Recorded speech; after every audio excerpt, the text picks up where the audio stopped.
blistering speed hands, but will it be enough? He's playing against Fenix, the incredible mastermind, aggressive Terran player from South America. Going live, we see on test bug Fenix missing an SCV, not sending that one to mine, but either way we got Fnatic Fenix in the south position as the blue Terran. Up in that top we see SixJax Vibe as the red Zerg. Killing the vegetation there with that creep, exactly what the environmental agencies are trying to stop. Of course, it seems fitting that the Terran is going to get the metal platform down there.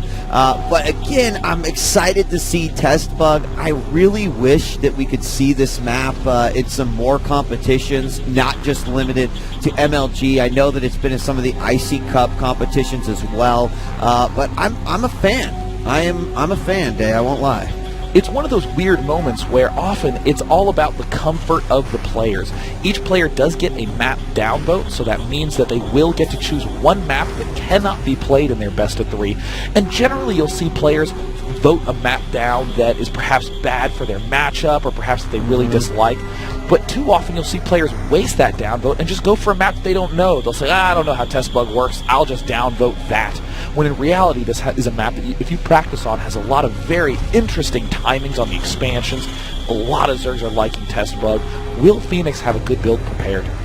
And what will Vibe do? You know, this is a map where, you know, can you really feel comfortable going, oh, I can just hatch first on this map, no problem? Well, it's kind of equidistant from all of the bases, no matter where you come from, but it does look like he is going to decide to drop that hatch first. He did send the 2 drones down, of course, one to lay the hatchery, the second one going off to scout. And, you know, just in case there was any sort of resistance there, he could go ahead and at least do something about it with the 2 drones. Now, we do have the barracks about to complete at the top of Phoenix's ramp, and will we see some aggression coming out early on, or will it be a little bit more of a timing push coming out of him? We're going to find out soon enough. This is actually a very late gas that we saw get thrown down by Fenix. Not going to quite have as much as your typical little Terran bear would have. We're seeing that drone try to wail away. And look at this weed, 381 average actions per minute from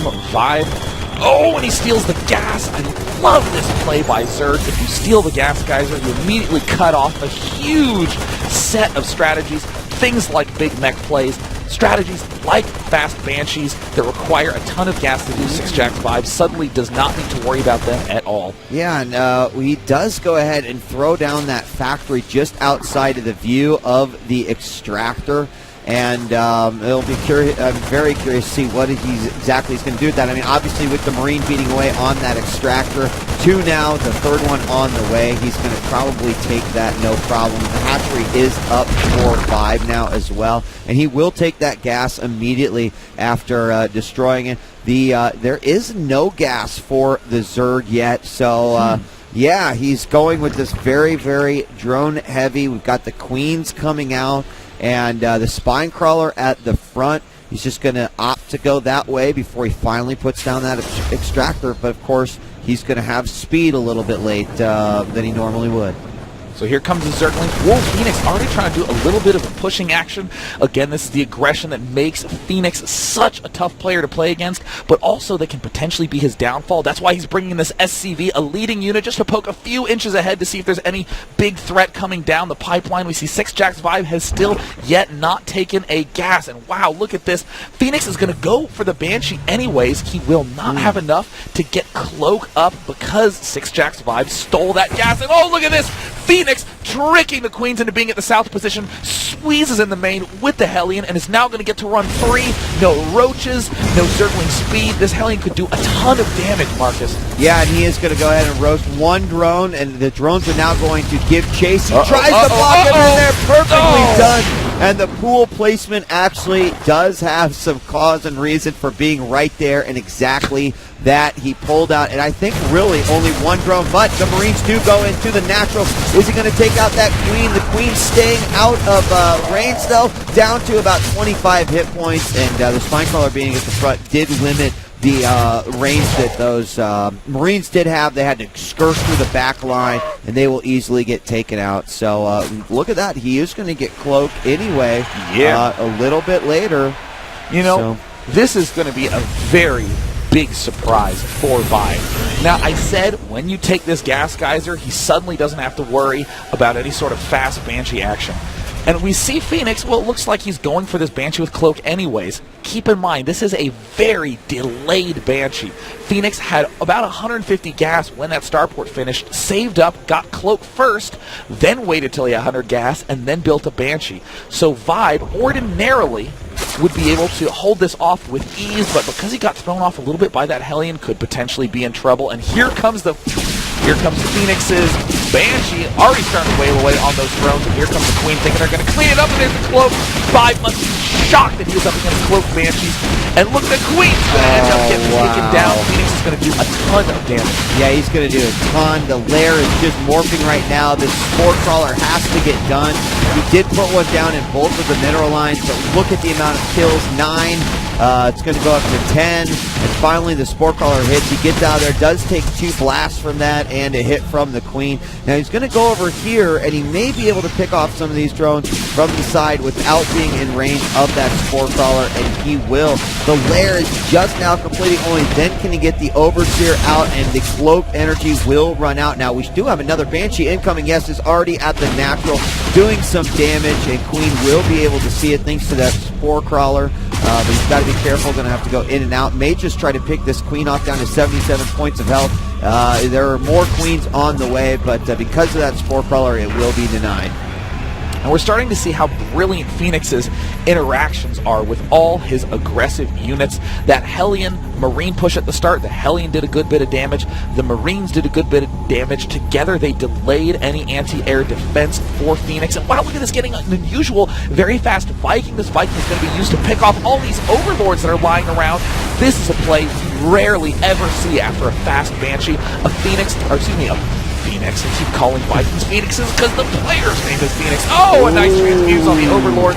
But Fenix, we see, using that Viking very, very effectively, going to be able to pick off that Overlord and keep his own little Viking alive. Yeah, I mean, I think that type of decision-making is absolutely phenomenal. As a Zerg player, in your most crucial moments, you're like, okay, I just dealt with the Banshee harass. Cool, now I can get back to my plan, what I need to do here.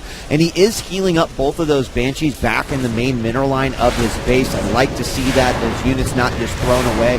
But more importantly, with that Viking, which is still continuing to do damage, he's going to take out another Oh my gosh, I can't believe he got away. 8 hit points. You know, that's the sort of thing, it's like, oh my gosh, now I have to deal with this. And so it's just that constant annoying, and there's another Overlord there. He won't kill it because I think we just are going to see Fenix actually be very cost-effective with these units and healing them up back to full. Same thing will go with that Viking eventually. Great creep spread coming up by Vibe. We see all these creep tumors rapidly expanding across the center of the map, taking this high ground expansion, not as juicy as this gold, but much easier to defend because of these nice narrow ramps, and it's even farther away from the opponent. Vibe now beginning to get that Spire with that +1 upgrade, so his Mutalisks will be extra strong. Getting the speed for Banelings. This is somewhat of an emergency backup play, and he is going to need to make use of those Banelings because look at this hyper-aggressive push coming up by Fenix. Does not have that many units, but he has the stim. He's going to have combat shield in 10 more seconds, even stimming to kill off all these creep tumors as fast as he can. Not trying to fire the Spine Crawler. Doesn't have speed yet for the Banelings. Could potentially be disastrous. Oh! Big hit by Vibe, exactly what he needed. And this is the moment where you start to think, man, that aggression is really biting Fenix in the butt. Yeah, I mean, the Lynx did a great job there from Vibe too, basically creating this artificial wall for the Marines to get stuck on. Now the Banshees are continuing their attacks here on these drones to take them out at the main. They'll be shifted over quite easily, and now these mutas might be able to chase them until the energy depletes on these Banshees and finally eliminate them as a problem and a threat on the map. They'll lose track there, and it looked like we were actually going to see another expansion go down from Vibe, but he decided to not go that way and he might put it somewhere else. We'll have to wait and see. It's really remarkable how Fenix managed to salvage that push that just got demolished right there, using those 2 Cloaked Banshees to eliminate this 3rd Expo hatch while all that was going on. Again, that's the sort of style that makes aggression difficult. Most other Terran players would have had everything in that one push and would have lost it all. Fenix lost it, but still salvaged it again with a little bit more aggression. Fenix looks like he's getting ready to make a second attempt at a push. Yeah, he's going to clear out these rocks to get vision as well, so he can see these mutas coming in from many different angles, and he will make his way into the main. There's one missile turret actually being built. That missile does take out a muta right there. Another one in the back line. It is canceled, and there's one in the middle line as well. Now the mutas are going to do the dance around this refinery, and Zerg players take notes. If you can't get into that middle line because of the missile turrets, hitting those refineries, the bounce of the blades do damage to the SCBs. It can be an easy way to do harassment without taking any damage at all.